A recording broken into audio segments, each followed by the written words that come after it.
જય સ્વામિનારાયણ. CEEC 511માં પહેલા યુનિટની અંદર આજે આપણે ભારતમાં રાષ્ટ્રીય આવક અને માથાદીઠ આવકના પ્રવાહ વિશેની જાણકારીની ચર્ચા કરશું. વર્ષ દરમિયાન દેશના શ્રમ અને મૂડી વડે કુદરતી સંપત્તિનો ઉપયોગ કરી દેશે ઉત્પન્ન કરેલ ભૌતિક વસ્તુઓ અને અભૌતિક વસ્તુઓના ચોખ્ખા ઉત્પાદનને દેશની રાષ્ટ્રીય આવક કહેવામાં આવે છે.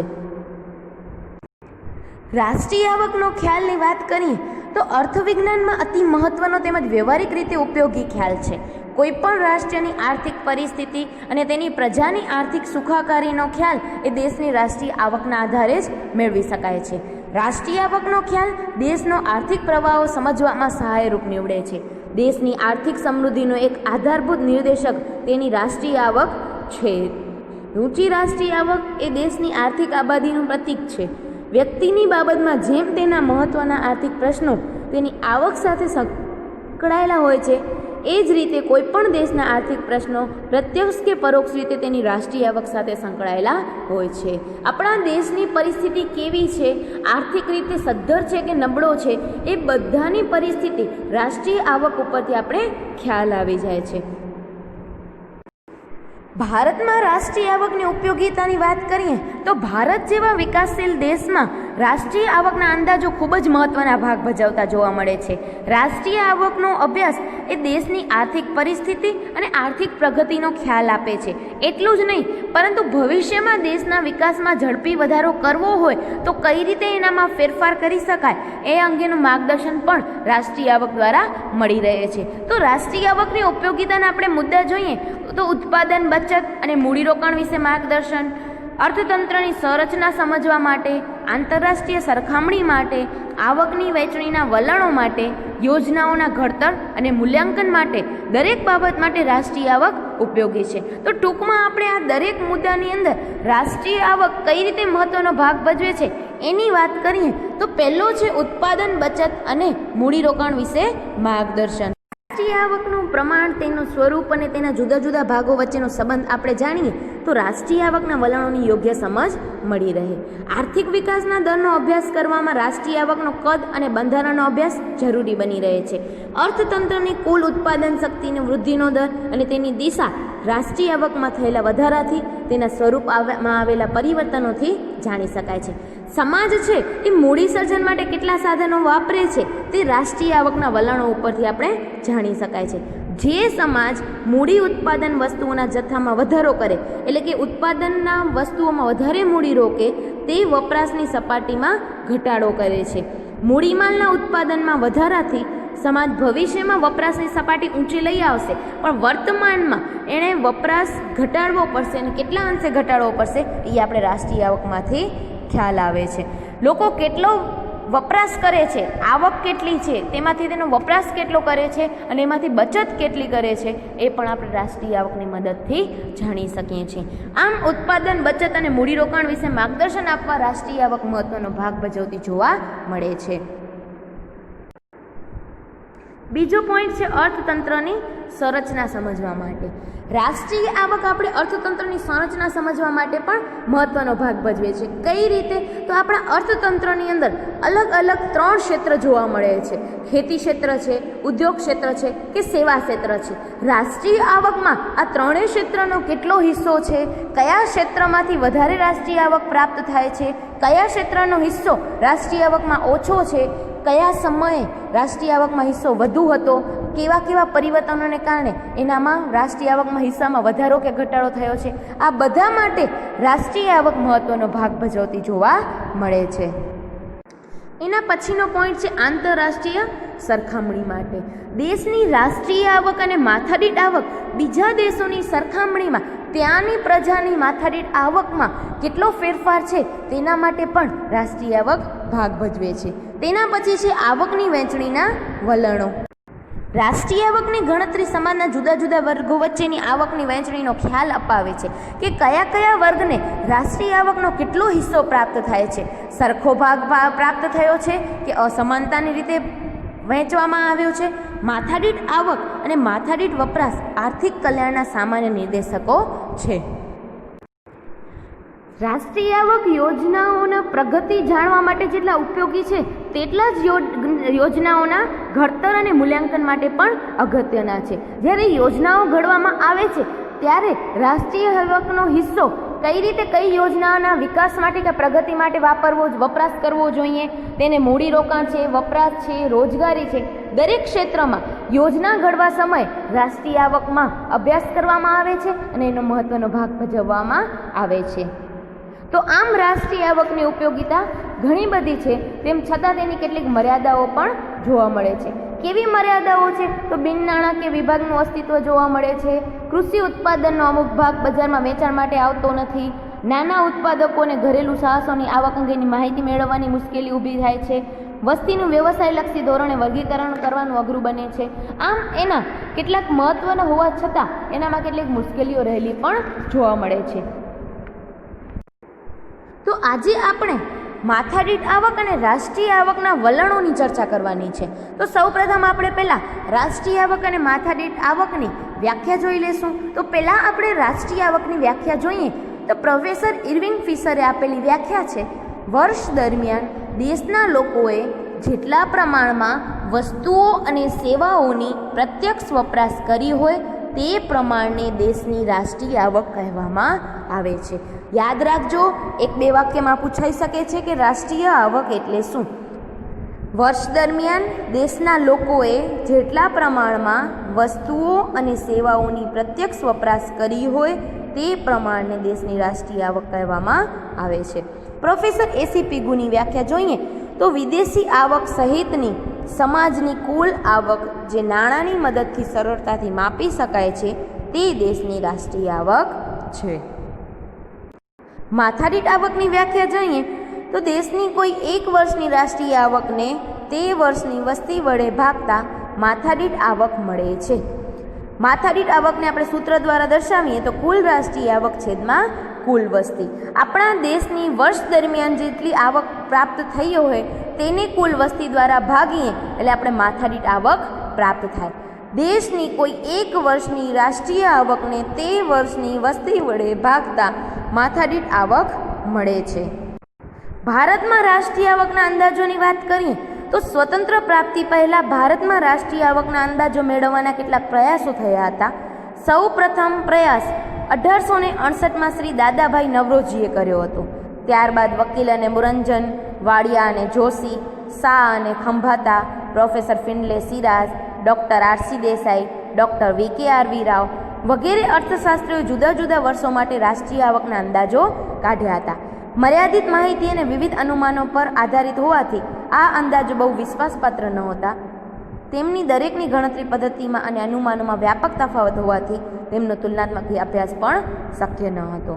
રાષ્ટ્રીય આવક સમિતિ 1949 પહેલાં જે રાષ્ટ્રીય આવકના અંદાજો મેળવવામાં આવ્યા હતા એનામાં ઘણો બધો તફાવત અને અનુમાનો હોવાને કારણે તેનો તુલનાત્મક અભ્યાસ શક્ય બન્યો ન હતો. રાષ્ટ્રીય આવક સમિતિ 1949ના સ્વતંત્ર પ્રાપ્તિ બાદ આર્થિક નીતિના ઘડતર માટે રાષ્ટ્રીય આવકના સત્તાવાર અંદાજોની જરૂર હતી. પ્રોપર એક ચોક્કસ આંકડાની જરૂર હતી. તેથી ભારત સરકારે ઓગસ્ટ 1949માં રાષ્ટ્રીય આવક સમિતિની નિમણૂક કરી. રાષ્ટ્રીય આવક સમિતિની નિમણૂક 1949માં થઈ.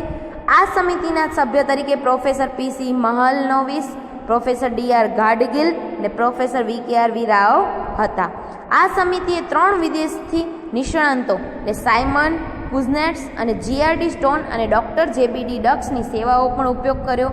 સમિતિનો પ્રથમ અહેવાલ 1951માં અને આખરી અહેવાલ 1954માં પ્રસિદ્ધ થયો, જેમાં ભારતની રાષ્ટ્રીય આવક અને માથાદીઠ આવકના અંદાજો નીચે દર્શાવવામાં આવ્યા છે.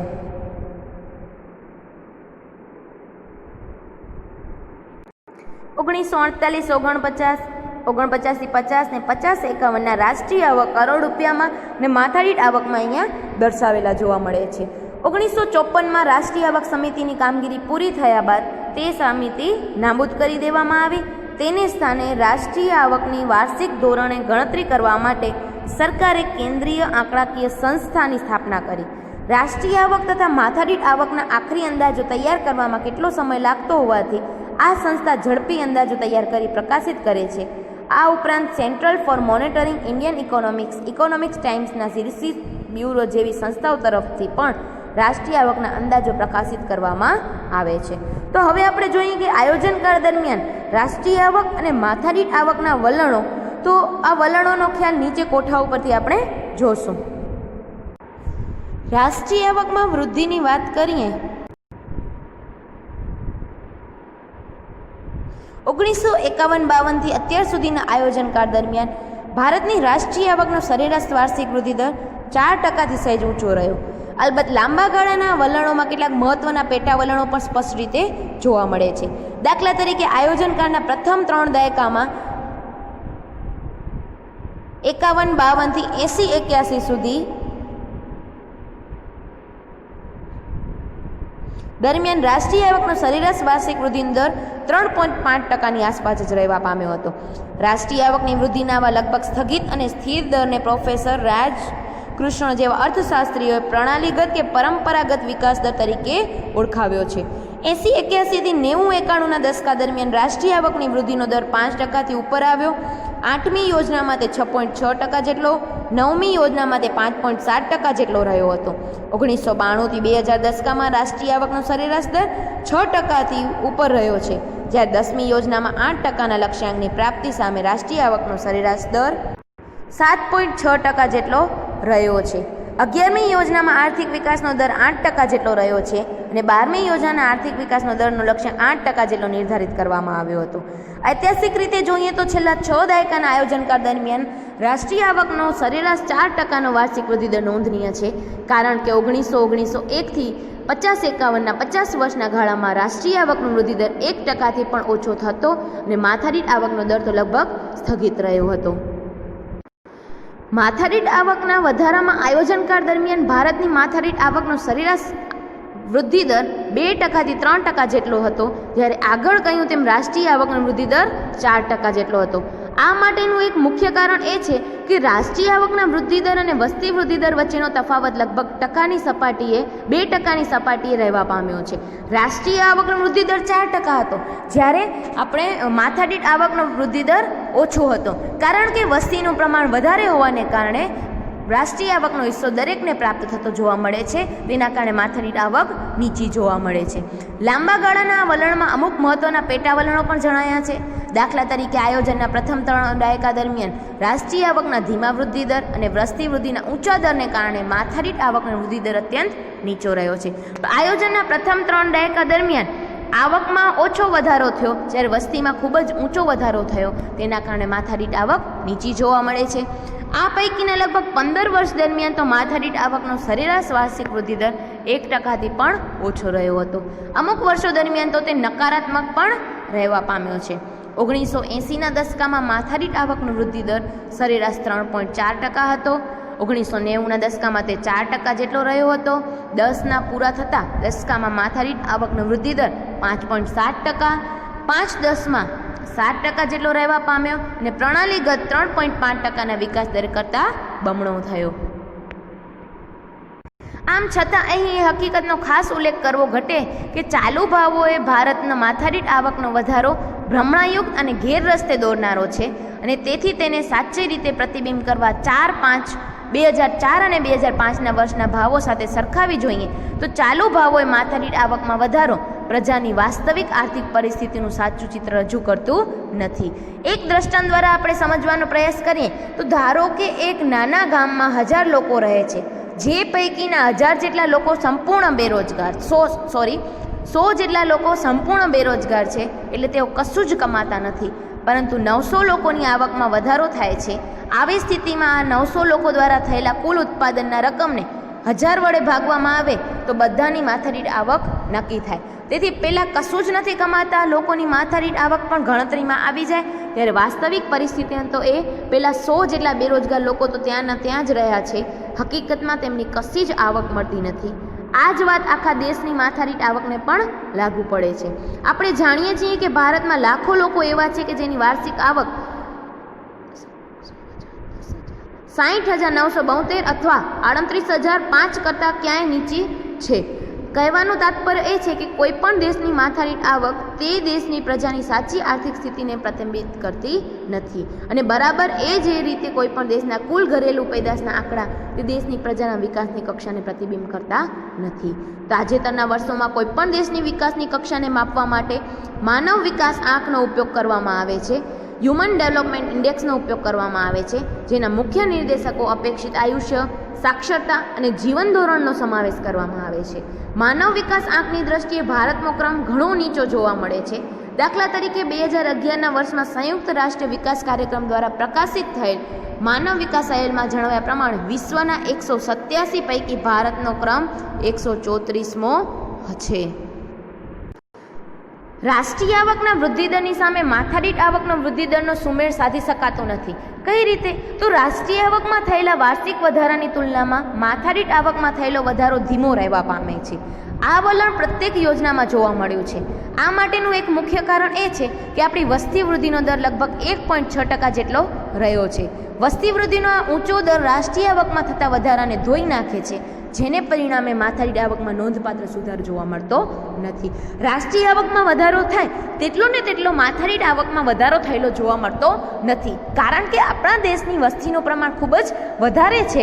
એટલે આપણે જ્યારે માથાદીઠ આવકનો વાત આવે છે ત્યારે વસ્તીને કારણે માથાદીઠ આવકમાં એટલો સુધારો થયેલો જોવા મળતો નથી.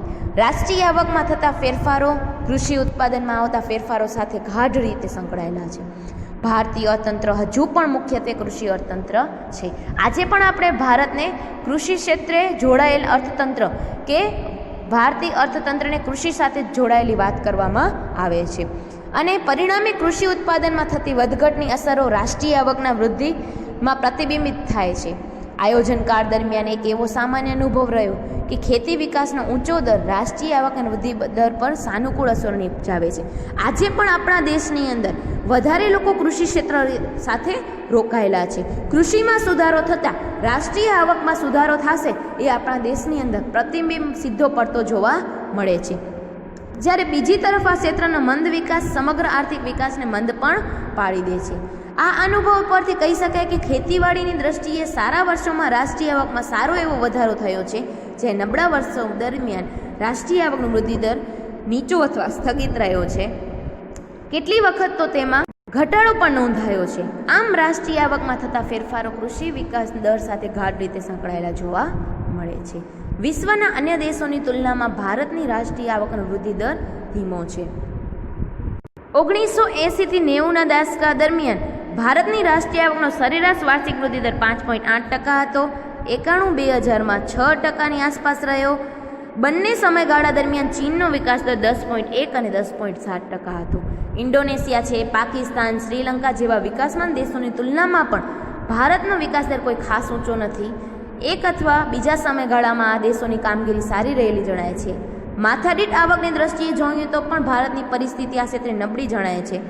વિશ્વ બેંકના 2014ના વિકાસના અહેવાલ પ્રમાણે 14ના વર્ષમાં ભારતની માથાદીઠ આવક સમ ખરીદ શક્તિને આધારે $4,077 જેટલી જ હતી, જ્યારે બ્રાઝિલની માથાદીઠ આવક $12,221 હતી. ચીનની માથાદીઠ આવક $9,844 હતી. ઇન્ડોનેશિયાની $5,114 હતી. આમ ભારતની રાષ્ટ્રીય આવક અને માથાદીઠ આવક એ બંનેનો વૃદ્ધિ દર વિશ્વના અન્ય વિકાસમાન દેશોની તુલનામાં બહુ સંતોષપ્રદ નથી એમ કહી શકાય છે. અહીંયા આપણો આ પ્રશ્ન પૂરો થાય છે. આના પછી આપણે ઉદારીકરણ, ખાનગીકરણ અને વૈશ્વિકીકરણ વાળો પ્રશ્ન લેશું. જય સ્વામિનારાયણ.